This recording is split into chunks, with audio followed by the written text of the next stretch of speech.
programa Diálogos del Montonero. Bueno, el Perú atraviesa una situación dramática en la que hay, incuestionablemente, sobre todo luego de las declaraciones del primer ministro el día de ayer, amenazando de una eventual nacionalización si es que no se reparten dividendos de la empresa del gas. Es decir, convirtiendo al Perú en una tierra de nadie, donde no hay una constitución, donde no hay contratos, donde no hay tratados internacionales. Bueno, decíamos esto, que el Perú avanza inevitablemente a una especie de confrontación inevitable entre un proyecto comunista, totalitario, y un amplio sector que pretende mantener la constitución y las instituciones.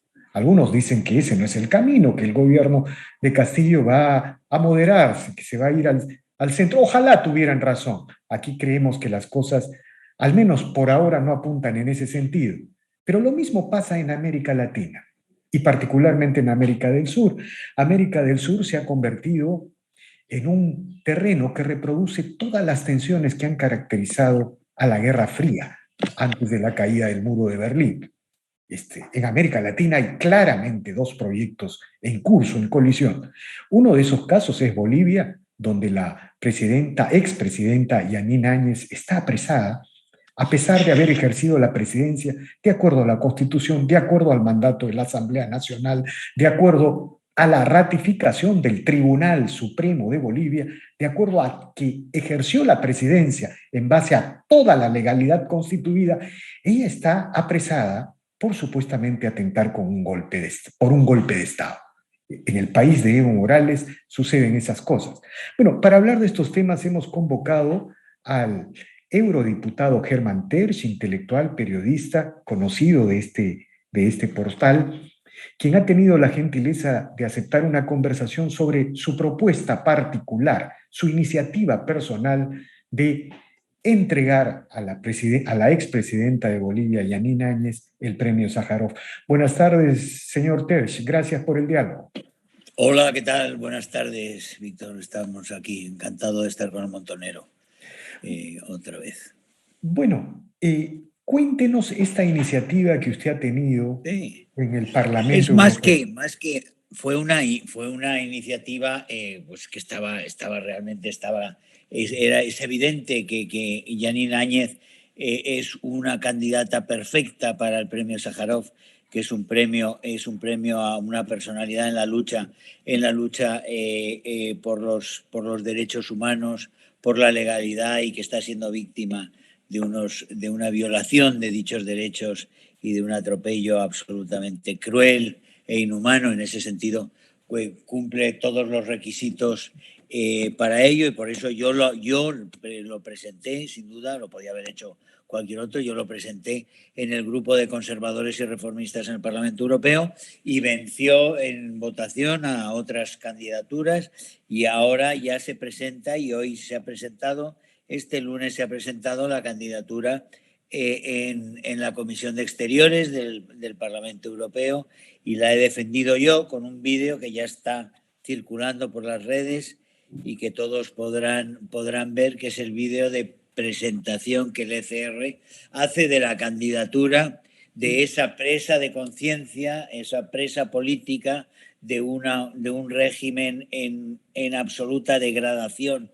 hacia la dictadura, con unos hábitos represivos absolutamente inauditos, después de haber sido beneficiado por una transición impecable, hecha precisamente por el gobierno de la señora Yanine Áñez, que en una ceremonia le entregó todo el poder al vencedor de las elecciones sin cuestionar los resultados ni nada. Se le entregó todo el poder al señor Áñez para que al señor Arce, para que el señor Arce, a continuación, acto seguido, empezara una furibunda, una fiera represión de todos lo que había sido el gobierno de transición. Y eso se debe a que quiere restaurar la narrativa de defensa de Evo Morales y de todo el régimen criminal de Evo Morales, con el narcocomunismo detrás que tienen, y que ya se ha plenamente integrado este gobierno de Arce. Arce tenía la oportunidad de haber utilizado esa transición impecable que hizo Yanine Áñez de haberla utilizado para tomar otro rumbo y alejarse de Evo Morales y alejarse del narcocomunismo. Ha hecho lo contrario. Sí, porque lo que hay que aclarar a los televidentes es que la señora Yanine Áñez, que es acusada de un golpe de Estado, asume el poder en una asamblea que estaba controlada por 2/3 por el MAS, Sí, el sí. partido de Evo Morales.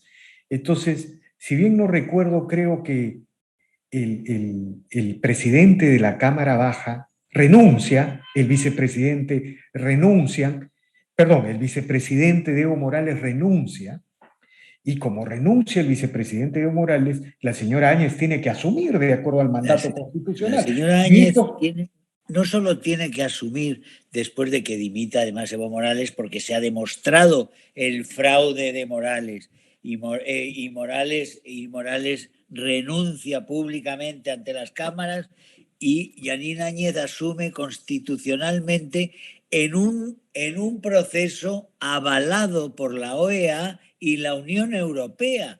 Por eso ahora al presentar yo la candidatura de Áñez al premio, digo, encima, la Unión Europea tiene un compromiso y tiene una deuda con Yanine Áñez, porque ella asume el cargo en una gestión de crisis en la cual participa la Unión Europea y se avala todo ese proceso. Y ahora resulta, es cierto, el Parlamento Europeo ya aprobó masivamente una resolución exigiendo la liberación de Yanine Áñez y de los demás presos políticos, pero por supuesto se ha hecho caso omiso de esto por parte del régimen, un régimen que cada día se deteriora más, que cada día utiliza más el lenguaje totalitario, que cada día es más comunismo y cada día es más narco. Y ahí está la combinación terrorífica que yo también temo por Perú, pero que es, y por eso el premio para Áñez sería un símbolo necesario de reconocimiento a esta mujer que está en la cárcel sufriendo en una situación de salud de extrema gravedad también, porque está enormemente delicada de salud, y está allí por culpa de unos personajes a los cuales ella ha entregado el poder constitucionalmente por un acuerdo en el cual está implicado la Unión Europea. Es decir, tiene todo el sentido que la Unión Europea adopte directamente la protección de la vida de Yanine Áñez y su libertad, y que lo haga a través de darle el premio la, Sájarov. la conducta del régimen boliviano se parece cada vez más a la conducta del régimen nicaragüense, ¿no? Sí, Es y decir, venezolano. bueno, al régimen nicaragüense y finalmente ambos imitan la trayectoria del régimen venezolano y del régimen cubano. ¿Cómo observan ustedes la realidad de América Latina? Parece que la Guerra Fría que creíamos superada con la caída del muro de Berlín se ha trasladado a América Latina o a Iberoamérica, para ser precisos, porque en España también la resurrección del comunismo ortodoxo es una realidad. Eso Claro. llegó con Podemos. ¿Cómo observan ustedes qué es lo que ha pasado en América Latina y por qué en otras regiones esto no es tan evidente, tan directo, tan Bueno, frontal?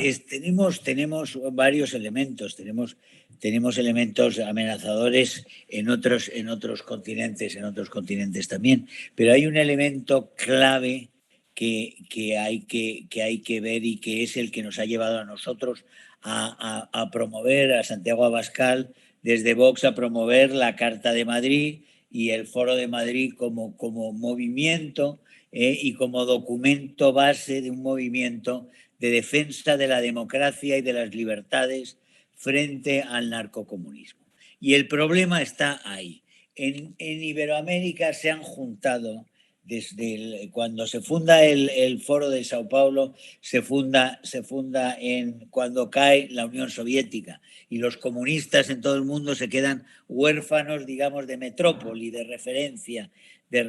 Entonces, los comunistas en Iberoamérica, Cuba fundamentalmente, que tiene que vivir de alguien porque era parasitaria de la Unión Soviética, pero necesita parasitar a alguien porque ha destruido el país y el país no funciona con nada, tiene que sacar de algún sitio algo para vivir, para que vivan los 300.000 parásitos directos del Partido Comunista, para que vivan la cúpula esa realmente de mafiosos que viven a cuerpo de rey con todo tipo de lujos y de yates, y para dar algo de comer también al pueblo aplastado desde hace 63 años. Entonces van a Brasil, él pensaba con Lula que podrían buscar una forma de parasitaria en Brasil y montar una especie de organización internacional. La montan. El único gobierno que está en la fundación del Foro de Sao Paulo es el de Cuba. Ahora, 10 años más tarde, tenían 12 o 13 y hasta 14 gobiernos a principios del siglo XXI. Es decir, el Foro de Sao Paulo tuvo un enorme éxito y lo tuvo gracias a que en el año 2000 llega Chávez al poder y llega al poder con un precio del petróleo altísimo y tiene dinero para realmente promover y comprar voluntades y comprar partidos y comprar países y comprar de todo con el dinero del petróleo. Ahora, el petróleo de Venezuela se ha hundido como elemento financiador de esa revolución en el subcontinente, porque han destruido la industria petrolera, porque la han saqueado en el mayor saqueo probablemente de la historia, lo que ha sido la destrucción de PDVSA. Entonces ahí no hay ya. Y lo que hay es, la alternativa es el narco. Y es la cocaína la que mueve a la izquierda en Iberoamérica. Y la que se va haciendo, la cocaína en los cárteles, se van haciendo con la izquierda, van comprando a toda la izquierda y al final la conjunción, que al principio es las FARC, que se financian del narco con el ejército venezolano, al final es todo un mundo interconectado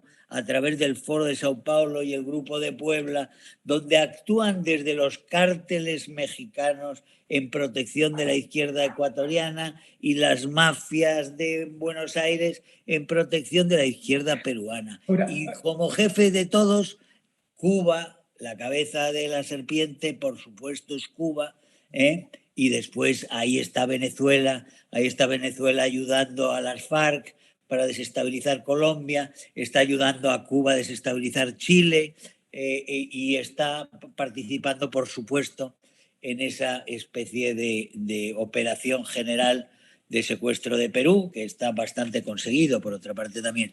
Y dan el salto al Atlántico, y de eso podemos hablar después. Es España. Cuando da el salto cualitativo que habían dicho Evo Morales y Hugo Chávez, dicen, ahora ellos que vinieron a conquistarnos, ahora los vamos a conquistar nosotros a ellos.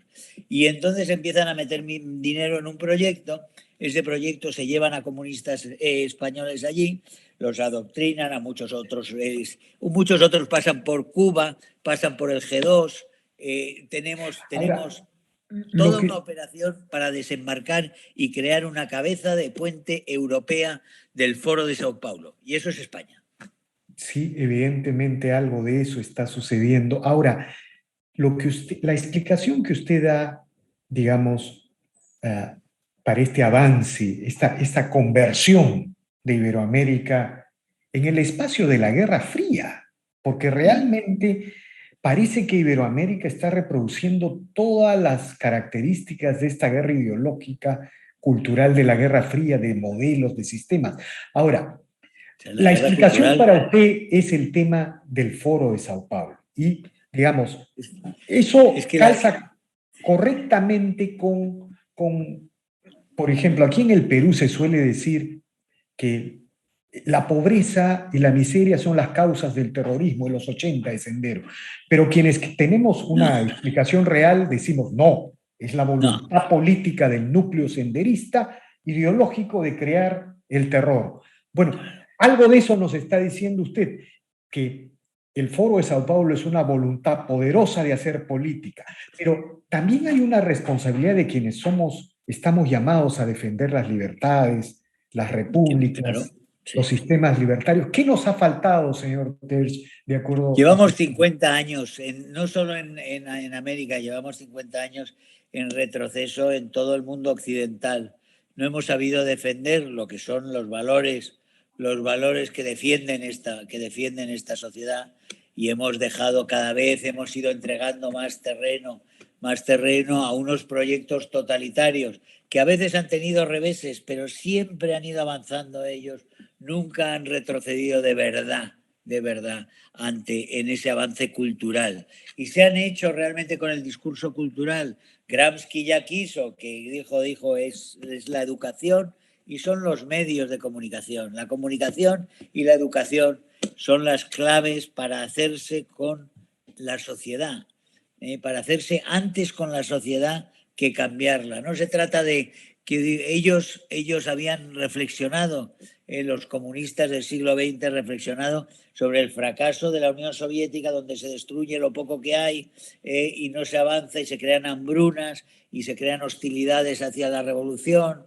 Y entonces de lo que se trata es de permitir que realmente la sociedad vaya cambiando hacia un régimen comunista, pero manteniendo de momento todo lo que son las relaciones económicas capitalistas. Y por eso, y se ha demostrado además que eso se puede, porque en China, se ha demostrado en China, que hace 40 años, cuando Nixon llega a China, todos pensábamos que con el capitalismo el comunismo se iba a ir disolviendo, que se iba a hacer más, que iba a haber más tolerancia, iba a haber más comunicación, y entonces el régimen se iba a ir ablandando. Ha sido todo lo contrario. El régimen chino es hoy tan brutal, tan implacable, como solo lo ha sido como comunismo de guerra, con Mao Zedong. O sea, es lo que es ahora en este momento, pero con unas inmensas posibilidades ya de imponer su voluntad en gran parte como potencia mundial que es. Y ahora tenemos en el capitalismo a una serie de gente que piensa que les parece que ese régimen chino, donde hay unas grandes compañías, pero la conducta, se destruye la individualidad, se crean, por decirlo de alguna forma, chinos, se destruye la individualidad, los seres son intercambiables, se destruye la familia, se destruyen las creencias trascendentales, la religión, se destruyen las amistades, se destruye la memoria histórica en cuanto a nuestras tradiciones y a nuestros antepasados, se destruyen las costumbres, y somos unos individuos perfectamente manejables, intercambiables, que no tienen relaciones, que no tienen contextos, que no tienen voluntades fuera de no padecer y de tener mínimas satisfacciones. Ese es el objeto Ahora, de la sociedad que se busca. Y cuando en uno, América tienen el elemento ese fundamental de que el crimen organizado se convierte en el perfecto armazón, armazón y motor para el avance ideológico.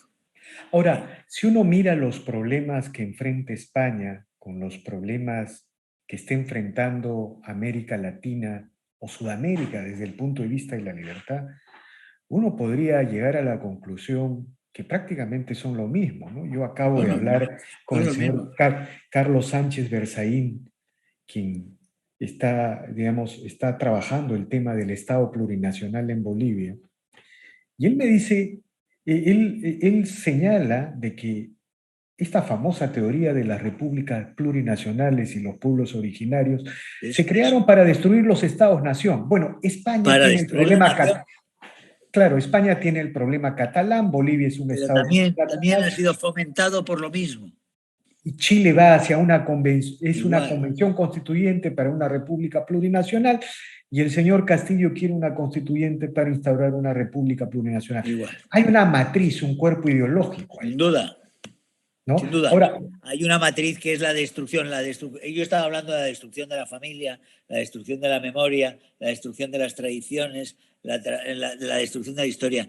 Por supuesto, la destrucción de la nación, para destruir la nación, y que es uno de los elementos que nos genera esa identidad y que nos genera la individualidad también. Somos de algo y tenemos emociones conjuntas, compartimos lealtades, compartimos memoria, compartimos símbolos.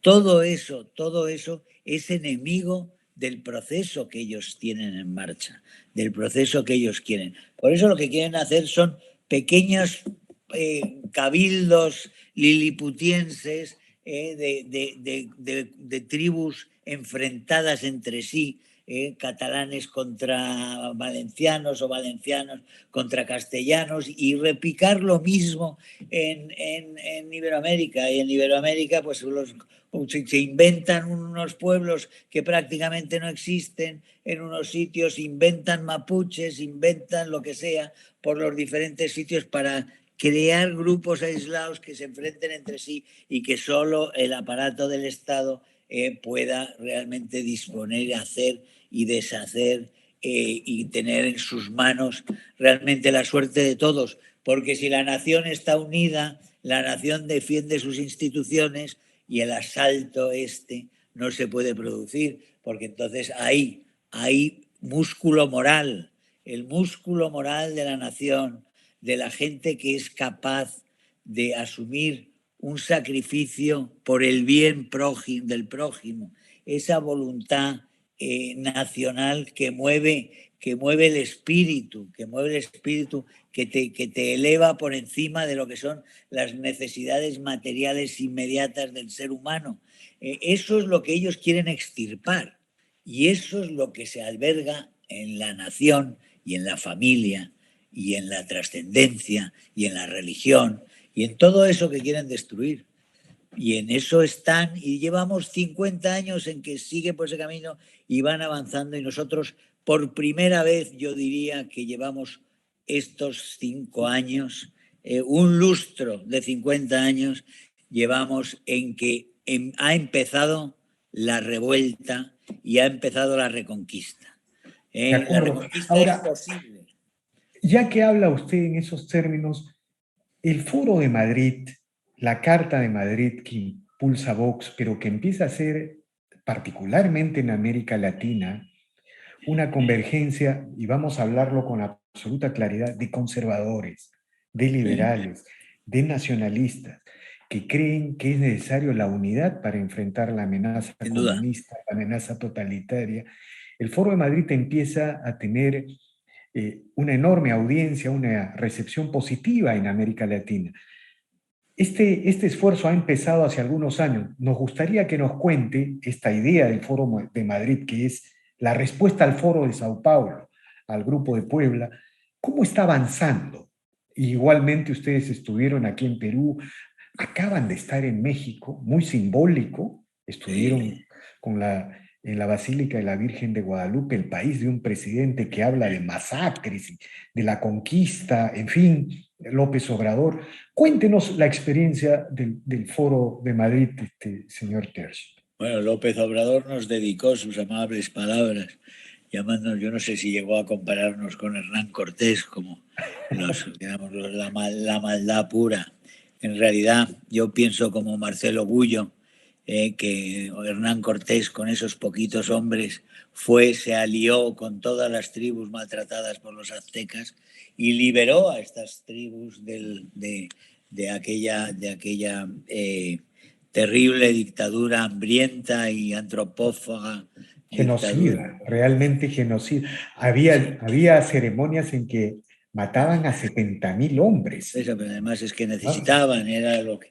En fin, pero dicho eso, y sin entrar ahora en la leyenda negra que tanto se ha utilizado en contra de España, y que es falsa, porque en realidad es propaganda enemiga, es propaganda inglesa, que después hicieron creerse a los españoles, es decir, a los criollos, y después a los españoles mismos en la península. Cuando eran todos los españoles, interiorizaron leyenda negra, y eso fue en gran parte el origen de nuestra desgracia común, porque el futuro podía haber sido muy distinto, y América no tenía por qué haber sido un fraccionamiento como el que fue tan terrorífico, fraccionamiento en países cuando se produjo la invasión napoleónica aquí y las consiguientes levantamientos e independencias allí. Pero volviendo al foro de Sao Paulo, que es el peligro máximo en este momento, porque simboliza lo que son todas señor Terzi, las quería fuerzas totalitarias. preguntarle sobre cómo va el Foro de Madrid.